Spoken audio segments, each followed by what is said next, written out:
Mateus capítulo 1, nós vamos ler os versos 1 a 17, diz a palavra do Senhor. Livro da genealogia de Jesus Cristo, filho de Davi, filho de Abraão. Abraão gerou a Isaque, Isaque a Jacó, Jacó a Judá e a seus irmãos. Judá gerou gerou de Tamar a Pérez e Zerá. Pérez gerou Esrom a Arão. Arão gerou Aminadab, Aminadab Nasson a Salmão. Salmão gerou de Raabe a Boaz. Este de Rute gerou a Obed e Obed a Jessé. Jessé gerou ao rei Davi, e o rei Davi a Salomão, da que fora mulher de Urias. Salomão gerou Roboão, Roboão a Abias, Abias a Azá. Azá gerou Josafá, Josafá a Jorão, Jorão a Uzias. Uzias gerou Jotão, Jotão a Acás, Acás a Ezequias. Ezequias gerou Manassés, Manassés a Amon, Amon a Josias. Josias gerou Jeconias e a seus irmãos no tempo do exílio na Babilônia. Depois do exílio na Babilônia, Jeconias gerou a Salatiel e Salatiel a Zorobabel. Zorobabel gerou Abiúde, Abiúde a Eliaquim, Eliaquim a Azor. Azor gerou Sadoc, Sadoc a Aquim, Aquim a Eliúde. Eliúde gerou Eleazer, Eleazer Matã e Matã a Jacó. E Jacó gerou José, marido de Maria, da qual nasceu Jesus, que se chama o Cristo. De sorte que todas as gerações, desde Abraão até Davi, são 14. Desde Davi até o exílio da Babilônia, 14. E desde o exílio da Babilônia até Cristo, 14. Queridos irmãos, o evangelho escrito por Mateus, apóstolo de Cristo, aquele que era um cobrador de impostos, é um dos livros, um evangelho extremamente importante e essencial para a compreensão da obra de Cristo neste mundo. Mateus era um publicano, ou seja, Mateus era odiado por ser um cobrador de impostos, porque ele trabalhava para o Império Romano, cobrando impostos dos nativos, daqueles seus que faziam parte do povo dele mesmo, mas para uma nação que os explorava. Ele estava a serviço de Herodes, que por sua vez se reportava a Roma.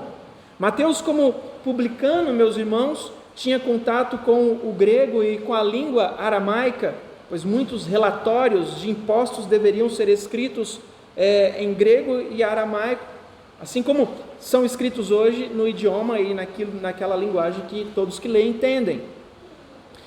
Mateus realizava o seu trabalho de coletoria na Galileia dos gentios, sendo assim ele estava inteirado da cultura gentílica, como também da cultura hebraica.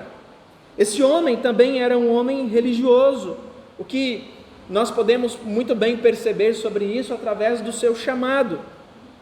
Geralmente, quando nós tocamos no aspecto miraculoso do que aconteceu na vida de Mateus, nós nos esquecemos do caráter religioso. Mateus era um homem que também, como muitos outros ali, esperava a vinda do Messias.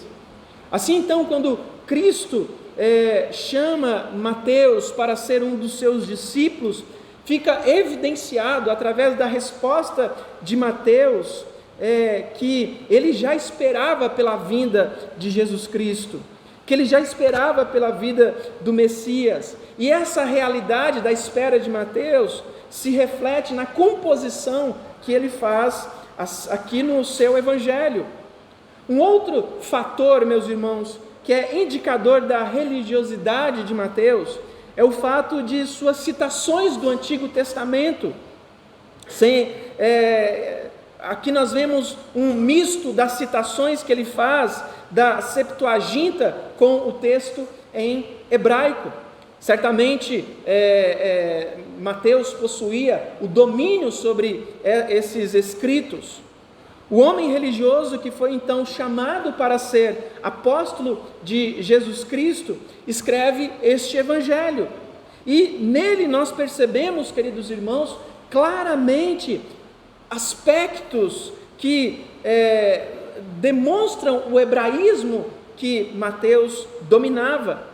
Percebemos aqui neste livro, neste evangelho, os aspectos da lei que ele expõe, a ênfase que ele dá a certas disputas que eram legais e outros embates relacionados a Cristo quando ele estava à frente das autoridades do seu tempo, embates que chamam a atenção de um publicano.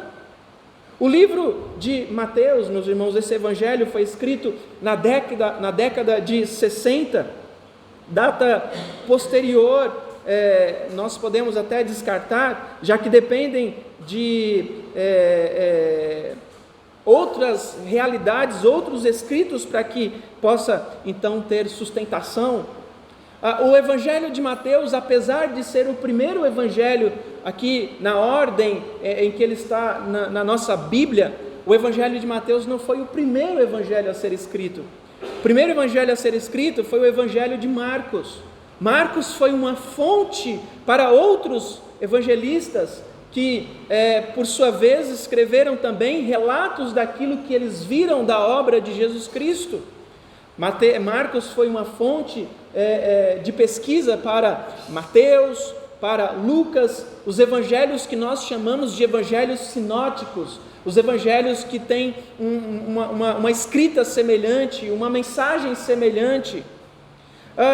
O livro então de Mateus foi escrito nos anos 60 depois de Cristo. O local da escrita também não pode ser provado, portanto seria mera especulação pontuá-lo. Mateus escreve o seu evangelho destinado aos judeus.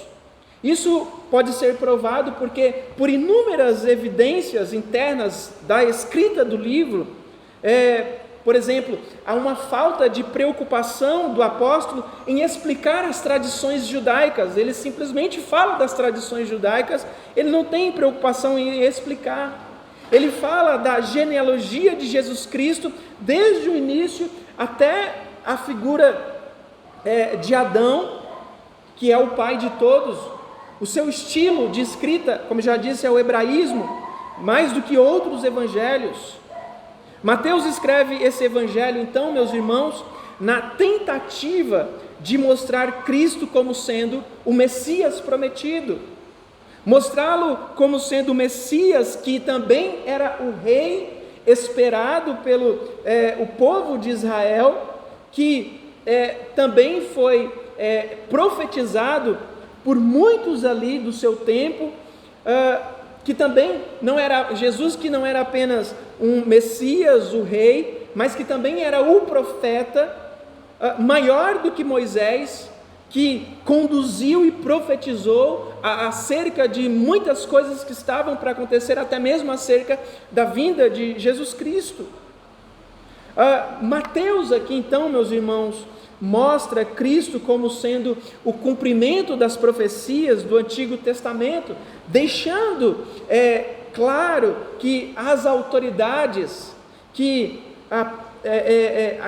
aquele intento que as autoridades tinham de calar a Jesus Cristo, evidências que alguns ali criaram para negarem a Jesus Cristo e a sua divindade e a sua autoridade como rei.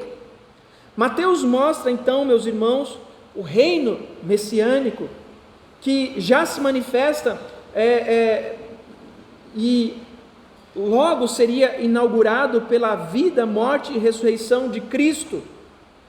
Esse tema então de Mateus aqui gera uma unidade neste livro, assim como os sermões de Cristo. Nós podemos dizer então, meus irmãos, que Mateus compilou o seu evangelho numa estrutura literária que é muito bela e que gira em torno dos sermões que foram pregados por Jesus Cristo. Sermões esses que chamam a atenção por causa do ofício profético de Cristo, já que Mateus aqui enfatiza dois dos ofícios de Cristo, o profeta e rei, ou o ofício profético e o ofício monárquico. Tendo em vista então estas coisas, meus irmãos, nós podemos ver aqui pelo Evangelho segundo Mateus, que a peregrinação terrena de Cristo não foi aleatória,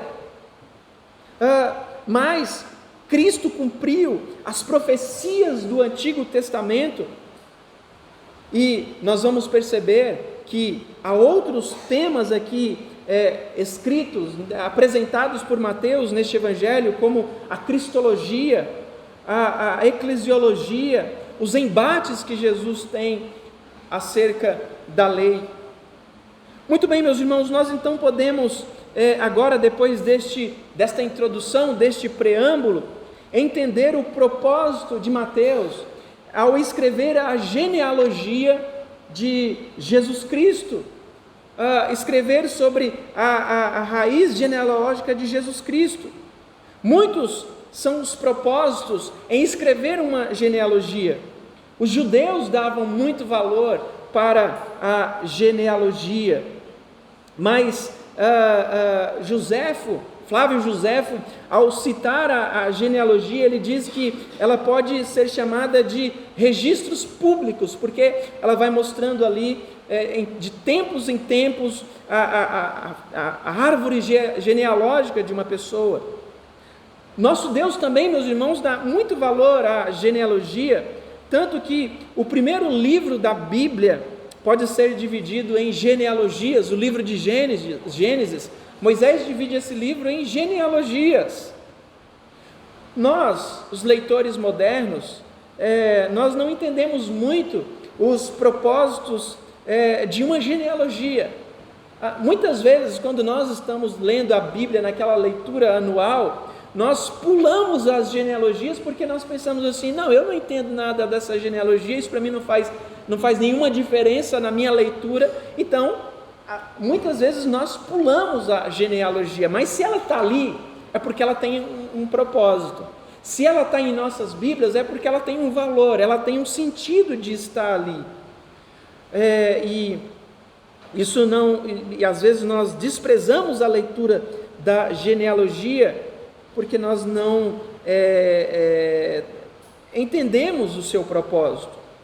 Mas nesta manhã, queridos irmãos, eu gostaria que nós entendêssemos aqui o propósito desta genealogia. E para isso, eu gostaria que nós pensássemos na seguinte ideia central: Cristo é o Messias prometido, e a história conduzida por Deus aponta para isso. Cristo é o Messias prometido, e a história conduzida por Deus aponta para isso. Mateus, então, aqui, meus irmãos, ele trabalha com essa genealogia que é distribuída nas 3 fases da história, da maneira como aqui aparece, e ele foca aqui nas promessas de Deus a Abraão, a Davi e ao remanescente fiel. Por isso que Mateus começa aqui a genealogia de Cristo, e ele começa falando destes 2 personagens históricos que receberam as promessas de Deus quanto à vinda do Messias. Cristo aqui então é apresentado como o personagem principal da genealogia, como tudo começa e como tudo termina nele. E a primeira coisa então aqui que eu gostaria de chamar a atenção, meus irmãos, é acerca da primeira fase histórica, que é uma fase que está voltada para a promessa que foi feita a Abraão. Deus aparece a Abraão certo dia e promete a Abraão um filho. Deus diz que Abraão teria um filho e que ele seria pai de uma grande nação. Na figura deste filho, então, meus irmãos, todas as famílias da terra seriam abençoadas, seriam benditas.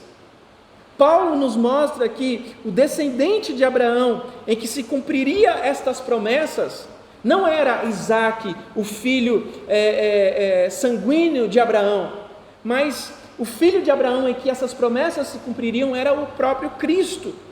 Assim a caminhada da descendência deve continuar. De Isaque, nós vemos então Jacó. Jacó é uma figura, meus irmãos, um tanto quanto conhecida nas Escrituras, não de uma forma agradável, não de uma forma boa, mas Jacó era conhecido ali como sendo um enganador, aquele que roubou o direito de primogenitura do seu irmão. Mas Jacó, um enganador, como era conhecido ali no princípio, está na ancestralidade, na genealogia de Jesus Cristo. Isso nos mostra, meus irmãos, que Deus transformou a vida de Jacó, Deus transformou a vida deste homem, e através dele, de Jacó, 12 tribos o seguiram. De Jacó então nós vamos para Judá. Judá também é uma figura difícil. Ele teve filhos que, a partir desses filhos, deveriam dar continuidade à linhagem messiânica. Nós devemos lembrar, meus irmãos, que Jacó profetizou que de Judá viria Siló, o Cristo. Os filhos de Judá, como nós bem já lemos nas Escrituras, eram maus, e eles morreram julgados por Deus. Tamar, que deveria ser resgatada pelo levirato, não estava recebendo o seu direito. Ela então engendra um plano, meus irmãos, que ela se veste ali como prostituta para que de Judá ela possa ter um filho. Através de um ato pecaminoso de Tamar, Deus então continua mantendo viva a linhagem messiânica. Isso nos mostra, meus irmãos, que Deus tem planos e propósitos que fogem da nossa compreensão e do nosso entendimento, que Deus não usa os meios ordinários, que Deus não usa os meios comuns, que Deus, na realização dos seus planos e dos seus propósitos, Ele vai usar meios que fogem à lógica, que fogem à compreensão, mas que Ele tem todo o domínio e todo o poder daquilo que Ele está então realizando. Nós então podemos ver aqui, meus irmãos, que a graça eletiva de Deus alcançou uma mulher, ou abençoou uma mulher que também era prostituta, né? Porque de Tamar depois vem outros, até chegar a Raabe. Raabe era uma prostituta. Essa mulher era uma mulher que habitava em Jericó, uma terra amaldiçoada, uma terra que estava para ser destruída. E ela também ali foi um exemplo de fé, quando guardou os espias que estavam ali para ver a terra de Jericó, e por isso ela foi poupada por Deus. Ainda assim ela entrou na genealogia de Jesus Cristo, ela foi aceita no povo de Deus, se casou com um homem de Judá, e através dessa união veio a sucessão até chegar em Boaz. Foram omitidas algumas gerações até chegar a Boaz, algumas genealogias. Portanto, meus irmãos, a descendência não é imediata, mas vai passando de pessoas a pessoas, e Mateus ele vai colocando aqui aquelas pessoas que são mais importantes. Boaz então cumpre aquilo que ele tinha que cumprir na história, e então ele toma Rute por sua mulher. Rute era moabita, os moabitos eram amaldiçoados por Deus, os seus descendentes não podiam adorar ao Senhor no tabernáculo por 10 gerações, mas na belíssima história de Rute, meus irmãos, nos passa despercebido muitas vezes que por meio da história dela está correndo a sucessão da linhagem messiânica. Dos seus descendentes vem o rei Davi, de quem o Cristo é filho. Ruth gera então Obed, e este gera Jessé, e Jessé gera Davi. Então nós vamos para a segunda fase da história, que está voltada às promessas que são feitas a Davi.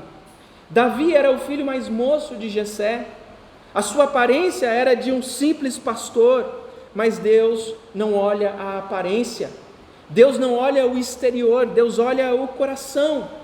Deus já tinha o conhecimento de quem era Davi, porque desde a eternidade Deus já conhecia Davi e chamava ele pelo nome. Então todos os dias de Davi já tinham sido escritos e pré-determinados, e Deus então, mesmo vendo aquele pastorzinho cuidando dos rebanhos, Deus já via ali o grande rei que aquele jovem seria. A história então aqui é contada, nos prova a maneira como Deus trabalha, e que Deus de fato não vê a aparência humana. E mais uma vez isso ocorre na ação bendita da graça do Senhor. Estamos então no período da transição histórica. Israel era governado por Saul, o qual jamais poderia ser um rei, pois a promessa de governo foi feita à tribo de Judá. Ele, por sua vez, era da tribo de Benjamim. Ele governava eleito pelo povo, mas esse devia ser ele estava contrariando. Ele foi eleito pelo povo contrariando a perspectiva de Deus. Deus então, meus irmãos, iria remover Saul do trono. O profeta Samuel então foi ungir o novo rei, mas ele não olhou com os olhos espirituais. Deus olhou para o coração de Davi e escolheu Davi como rei. Quando Davi reinava, Deus lhe fez uma promessa bendita de que o seu filho iria construir o templo, e isso em parte é cumprido em Salomão.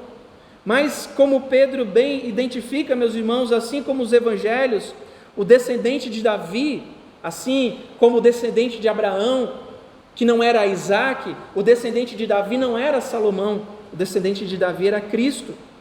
E Davi cumpre a promessa. E aí então nós passamos à segunda fase, a segunda promessa, a promessa feita a Abraão se funde com essa promessa feita a Davi. O Deus da aliança renova com o seu povo esta aliança por meio de Davi. E nós vemos que a linhagem messiânica se afunila, porque agora ela passa pela linhagem de Abraão, Judá e Davi. Davi comete um pecado terrível com Batseba, mulher de Urias, o comandante do seu exército, o Eteu. Desse pecado não se esperava descendência. O primeiro filho da relação, daquele ato de adultério de Davi, morre, mas Davi, após a morte de Urias, se casa com Batseba, e então da relação dos dois vem Salomão. Salomão foi o rei mais esplendoroso de Israel. Salomão, meus irmãos, também, assim como ele foi esplendoroso, assim como ele foi grandioso em feitos, ele também foi grandioso em pecado. No fim da sua vida ele se arrependeu, mas por causa de sua idolatria, Deus dividiu o reino de Israel. A glória curta então estava se desvanecendo. De Salomão nós vamos a Roboão. Roboão foi um pecador, um idólatra, e as suas atitudes então selaram a divisão do reino de Israel, que foi dividido no reino do sul, no reino do norte e o próprio Israel. A linhagem messiânica então, meus irmãos, segue em Judá, já que o governo do norte ficou nas mãos de Jeroboão, filho de Nebate. O reino do sul foi decaindo, mas teve os seus pontos altos. Depois de uma era sombria ali, então, meus irmãos, surge um raio de esperança, que foi Ezequias. Ezequias foi um grande reformador. Ezequias tentou reverter a idolatria instalada no reino em Judá e buscou refúgio no Senhor. As grandes profecias messiânicas de Isaías foram dadas no reino de Ezequias. Isso foi uma luz no fim do túnel. As promessas em relação ao Messias que estavam sendo esquecidas, então ganharam contornos maravilhosos, mas a Assíria então aparece para desmanchar o reino de Judá. Ezequias, numa atitude de confiança no Senhor, ele busca a preservação da semente de Davi. Ezequias não tinha filhos, e para piorar, Deus diz que ele iria morrer. Numa oração então que ele faz, maravilhosa e contingencial, meus irmãos, Deus promete a Ezequias 15 anos a mais de vida, e nestes 15 anos a mais de vida, Ezequias tem um filho.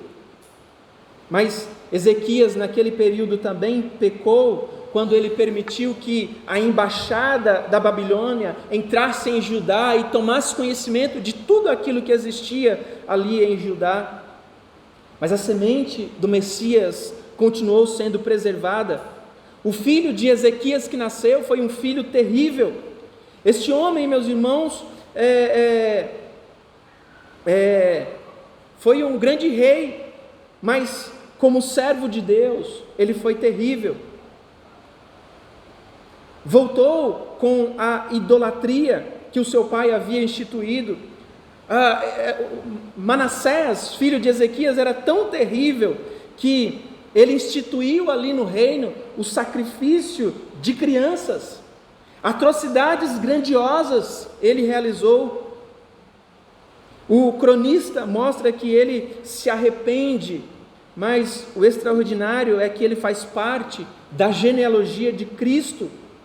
E nós vemos, meus irmãos, que num período em que Deus deu a Uzias, a Ezequias 15 anos a mais de vida, nasce esse filho, onde Deus permanece a linhagem de Jesus Cristo. Josias foi um destes pontos altos. Josias foi filho de Manassés, e Josias foi um reformador formidável, meus irmãos. Ele brigou com a impiedade, ele voltou-se para as profecias, para a palavra de Deus. Ele tentou com todas as forças resistir, retirar de Judá toda a idolatria, até renovar a aliança com o Senhor. Ele fez, mas morre megido por uma batalha contra Faraó, em desobediência para com Deus. E depois dele, Mateus pula os últimos reis de Judá, ligando Josias a Jeconias. E aí então nós temos a terceira fase da história, que está voltada para a promessa do rebento de Jessé, o renovo, que é Cristo Jesus. A terceira fase então, meus irmãos, foca na figura de Cristo. Até esta terceira fase, uma longa e árdua caminhada acontece. Jeconias então realiza o elo de transição. Foi o rei Jeconias que governou antes do exílio, e ele foi quem recebeu os benefícios do rei babilônico. O cânon judaico termina com essa nota de esperança, e é ela que Mateus pretende reaviver nos judeus, meus irmãos, reavivar nos judeus, mostrando que Deus sempre cumpre as suas promessas. Para provar então tal fato, Jeconias passa, de Jeconias ele passa para Zorobabel. Zorobabel foi um importante líder no período pós-exílio. A lista se volta do exílio e começa com ele para mostrar que a semente messiânica ainda estava viva, que a semente messiânica resistiu àquele exílio. O povo então perde essa perspectiva, porque não há mais reis em Judá. A profecia era escassa, E isso reflete nos livros pós-exílico que a linhagem de Davi deixa de ser acompanhada pelo povo, mas ela não deixa de ser acompanhada por Deus. Assim então, meus irmãos, Mateus continua com a lista de nomes que são desconhecidos. Pouco se sabe sobre esses nomes, sobre muitos desses nomes que aqui estão, mas não importa quem eles foram. O que importa, meus irmãos, é o cumprimento das promessas, é que essas pessoas, mesmo sendo desconhecidas, cumprem um papel importante. Pela graça eletiva de Deus, então, a linhagem continua avançando. No período, então, mais obscuro da história do povo de Deus, essa semente continua viva. Nos 400 anos de silêncio, não houve profecias. Os 400 anos de silêncio, meus irmãos, é aquele período que nós chamamos de período intertestamentário, que é o período que vai do antigo para o novo. Neste período não há nenhuma profecia, não há nenhuma revelação, não há profetas, não há nada. Há 400 anos de silêncio, e não havia ninguém na casa de Davi para servir de referência como promessa de Deus. Neste período, então, muitos poderiam pensar: Deus falhou, mas de maneira nenhuma, meus irmãos. Esses anos serviram para que o povo pudesse se voltar para a esperança, e é essa esperança que Mateus aqui está narrando. Os descendentes de Davi, meus irmãos, vão se sucedendo até misteriosamente, miraculosamente chegar a José, o esposo de Maria. Mas aí nós então podemos nos perguntar: mas pastor, José não era pai sanguíneo de Jesus Cristo? Não, não era. Mateus, meus irmãos, salienta que José não é o pai de Cristo no sentido de carne, no sentido de sangue, mas fica claro aqui no restante do Evangelho que ele é pai legalmente de Cristo. Legalmente, pela lei, José era o pai de Jesus Cristo, e isso então é que une o Senhor Jesus Cristo até Davi. Não porque Jesus era filho sanguíneo de José, mas perante a lei, Jesus era filho de José. Cristo então, meus irmãos, herda a humanidade de Maria, mas ele herda também de José, e assim como Maria, ele tem direito ao trono da casa de Davi. Mateus está deixando claro a messianidade de Cristo, a sua ancestralidade, a sua linhagem real, e ele então, queridos irmãos, fecha esse argumento comprovando toda a ação eletiva e soberana de Deus na história, com a disposição genealógica de Jesus Cristo. A arrumação que Mateus faz aqui para mostrar essa árvore genealógica, meus irmãos, não é exaustiva, pois ancestrais foram deixados de fora, mas ele segue uma ordem, um arranjo feito pelo apóstolo, que traz em si um argumento teológico, ou seja, um argumento de propósito, um argumento que mostra os propósitos de Deus na história. Muitos argumentam que uma numerologia é usada, mas aqui não há base escriturística para falarmos para especularmos de forma numérica.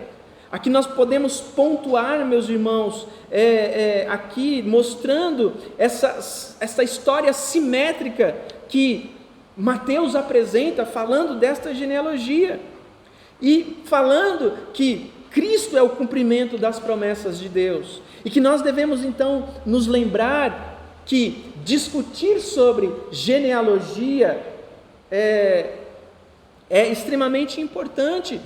Aprender sobre essas genealogias, meus irmãos, é importante, porque cada pessoa que aqui está colocada, mostrando que a semente messiânica passa por elas, mostra um Deus que está por trás de tudo isto, conduzindo essa semente, mesmo que ela passe por pessoas que se nós olhássemos e trombássemos com ela na rua, nós não daríamos nada por elas. Nós a repudiaríamos por causa do comportamento e por causa da vida que muitas delas viveram.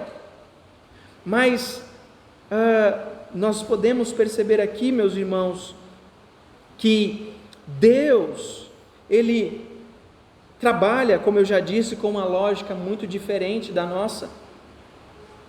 E aí então nós podemos concluir que Mateus mostra, através dessa árvore genealógica, que Jesus Cristo é o Filho de Deus, o Messias prometido, que esta árvore genealógica é aquele fio de ouro que o Senhor colocou em todas as Escrituras, mostrando desde Gênesis capítulo 3, que a semente da mulher esmagaria a cabeça da serpente.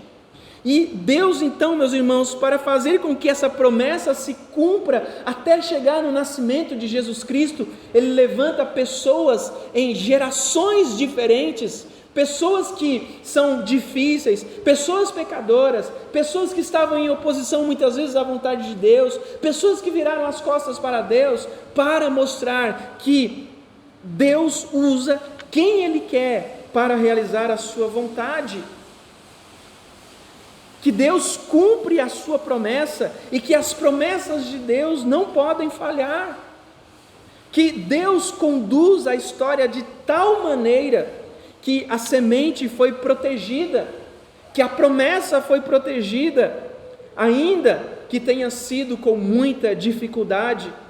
Deus, meus irmãos, proveu em meio às maiores adversidades do mundo, mas Ele soberanamente, governando todas as coisas, Ele trouxe a salvação aos seus eleitos por meio de Jesus Cristo, que veio ao mundo para dar vida nova ao seu povo.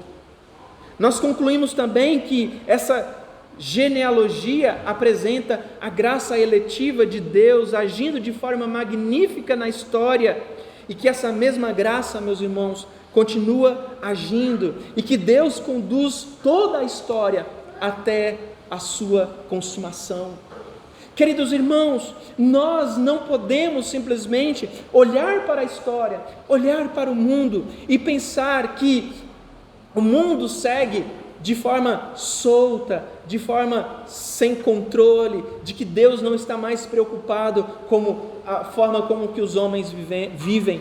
Não, meus irmãos, por mais que nós vemos no decorrer da história situações adversas acontecendo, nós vamos perceber que Deus está no controle da história. A reforma protestante, que nós comemoramos no dia 31 de outubro, é uma destas maneiras de Deus preservar a sua história. Assim como o nascimento da igreja primitiva foi um grande acontecimento na vida da igreja, a reforma protestante também, meus irmãos, foi um grande acontecimento na vida da igreja. O Senhor Deus levantou homens em inúmeros lugares, em vários tempos, para dar o seu grande brado do solo à Escritura, para mostrar que o povo, aqueles que estavam se afastando de Deus, deveriam se voltar para Deus, deveriam se voltar para a palavra de Deus. E nós vamos percebendo nisso, meus irmãos, que assim como foi no povo do Antigo Testamento, o remanescente fiel de Deus continua atuante e vivo na história do povo de Deus. Nós vemos, meus irmãos, nos dias de hoje, inúmeras igrejas. Nós vemos nos dias de hoje inúmeros ensinos distorcidos da palavra de Deus. Nós vemos, meus irmãos, que em meio a estes ensinos distorcidos, em meio a essas inúmeras denominações, em meio a esses inúmeros pensamentos que as pessoas levantam e têm sobre a palavra de Deus, Deus permanece um remanescente, Deus preserva um remanescente fiel. Deus preserva um povo para chamar de o seu povo. Deus preserva um povo para ser a sua igreja, a noiva do seu filho, aqueles que Ele chamou e escolheu antes da fundação do mundo, e chamou nos tempos que lhe foi oportuno, e salvou em Cristo Jesus. Este povo, meus irmãos, continua sendo preservado, assim como o povo de Israel foi preservado, um remanescente fiel, assim como a linhagem de Jesus Cristo foi preservada, assim como a igreja primitiva foi preservada, assim como os reformadores foram preservados, a mensagem foi preservada. Nos nossos dias, Deus continua preservando a sua história, Deus continua preservando o seu povo, Deus continua preservando um remanescente fiel, aqueles que não se dobraram que não se dobraram a Baal. Deus continua preservando um povo, meus irmãos, que é fiel às Escrituras. Deus continua levantando homens e mulheres de toda tribo, povo, língua e nação, mesmo em lugares onde o Evangelho não pode ser pregado.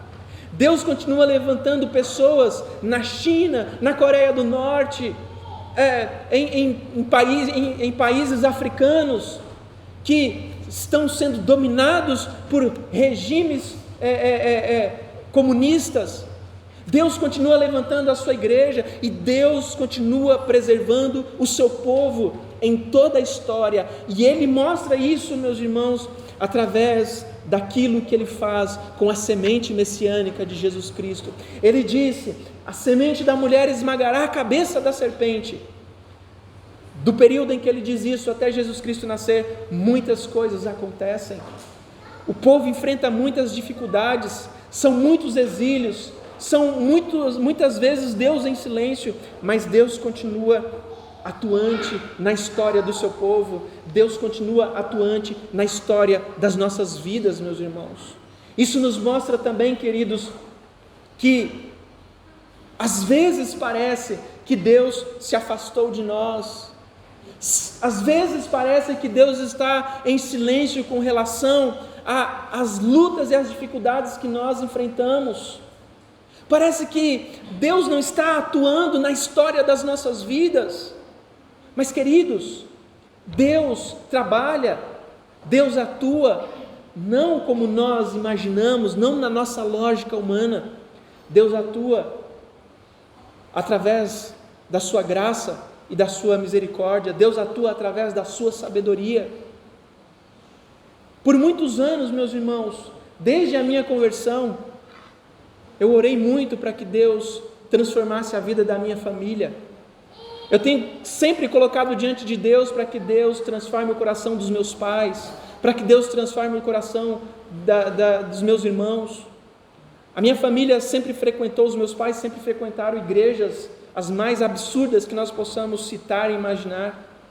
Mas nos últimos dias, Deus tem abençoado a minha família de tal forma que a minha mãe e o meu irmão estão frequentando a mesma igreja onde eu me converti, onde Deus transformou a minha vida, onde Deus me salvou do império das trevas, me transportou para o reino do Filho do seu amado.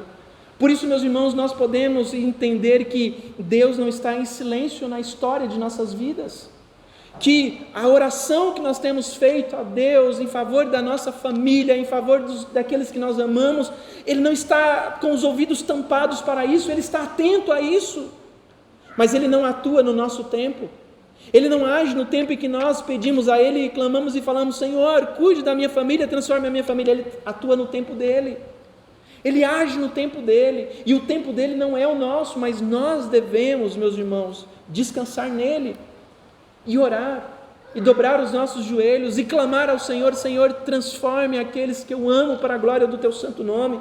Senhor, abençoa a minha vida nesta causa. Meus irmãos, Deus não está em silêncio na história, Ele preserva a história, Ele preserva os seus. E aí então, meus irmãos, aplicando tudo isso, nós temos crido verdadeiramente na messianidade de Jesus Cristo. Nós temos crido, meus irmãos, você tem crido que Deus soberanamente conduz a história, de que Deus soberanamente conduz todas as coisas. Nós temos crido, meus irmãos, que Cristo é o cumprimento das promessas de Deus. Nós entendemos que a graça do Senhor, e somente ela, pode levar nós e todos aqueles que nós amamos a participar da família de Deus. E por mais que a história seja marcada por toda sorte de desastres, ainda assim, queridos irmãos, há esperança em Jesus Cristo. Você tem crido nisso? Você descansa nessa verdade que em Cristo Jesus há esperança para você, para a sua história, para a sua família, para todos aqueles que lhe cercam? Que em Cristo Jesus há esperança de vida eterna. Queridos irmãos, olhemos para a história, olhemos para como o nosso Deus age, porque a história muda.